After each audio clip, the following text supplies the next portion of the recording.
Inospeto ng Independent Commission for Infrastructure o ICI na mag-iimbestiga sa mga anomalya umanong flood control projects sa bansa.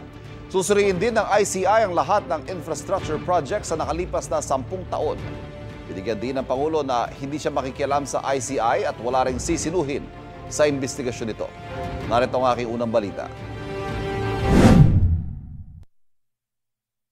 Nagpulong na ang mga miyembro ng Independent Commission ang itinalagang chairperson nito, si retired Supreme Court Justice Andres Reyes Jr. Appointee siya sa Korte Suprema ni dating Pangulong Rodrigo Duterte at naging presiding justice at associate justice din ng Court of Appeals. He has been a jurist for a very, very long time with a very good record of honesty and fairness. I was very encouraged because in my meetings with Justice Andy, sabi niya, this has to be, we have to make it nothing less than a turning point in the conduct of governance in the Philippines. Miyembro naman ng komisyon, si Rogelio Babe Singson na DPWH Secretary noong panahon ni dating Pangulong Noynoy Aquino at si Rosana Fajardo na Country Managing Partner na accounting firm na SGV. Malaki raw may tutulong ng kaalaman at ilang dekada ng karanasan na Singson at Fajardo sa isasagawang investigasyon. Special Advisor naman ng komisyon, si Baguio City Mayor Benamin Magalong. Tiwala raw ang Pangulo sa kakayahan ni Magalong bilang investigador pero hindi siya sinama bilang miyembro ng komisyon dahil hindi nito matalikuran ang kanyang tungkulin bilang alkalde. Pagtitiyak ng Pangulo, walang sisinuhin ang investigasyon. Kahit pa ang kanyang pinsan na si House Speaker Martin Romualdez na idinadawit sa kontrobersya sa flood control projects. Well, there's only one way to do it, isn't there? They will not be spared. All right. Anybody will say, hindi, wala tayong kinikilingan, wala tayong tinutulungan. Wala namang maniniwala sa'yo hanggat gawin mo eh. So, gagawin namin. Dito ron nangingibabaw ang ICI kung iahambing sa Senado at Kamara na nagsasagawa ng sarili ng investigasyon sa flood control projects. Kung may mga sangkot na senador at kongresista, iniimbestigahan lang nila ang mga sarili nila kaya mahirap maging patas.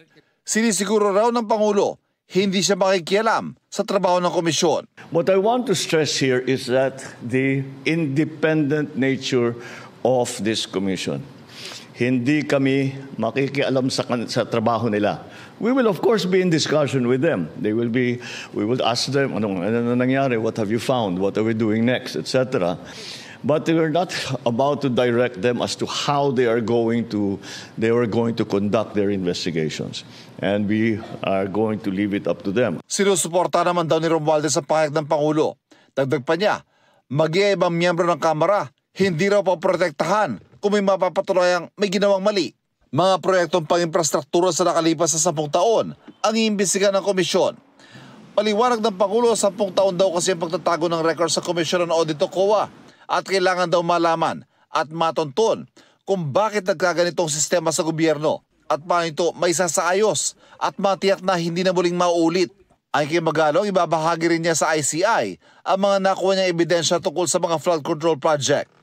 Makatutulong dinaan niya sa ICI ang mga law enforcement agency. Kailangan talaga ng investigador kasi siyempre may tradecraft yan, may skills, mayroong talent.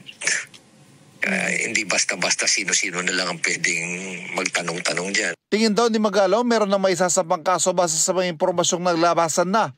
Pero para raw maimbestigahan ng malalim at malawak na katiwalian, kailangan ng mas mahabang panahon. Kung kabuuan, yung corruption sa infrastructure, talagang matagal na laban ito. Pero regularly, periodically, meron kami maipapile na kaso. Sabi ng Pangulo, hindi sapat na makasuhan at makulong lang ang mga sangkot sa anomalya. Dapat dinaan niyang tapusin o ayusin ang proyekto dahil ito naman ang nakasaad sa kontratang pinasok nila. Muling giit ng Pangulo, galit siya sa mga tinawag niyang balasubas na nagnakaw umano ng pondo ng gobyerno at suportado ang karapatan ng bawat mamayang Pilipino na magpahayag ng galit sa anomalyang ito. Don't politicize this. It's simple numbers dito. Simple lang to.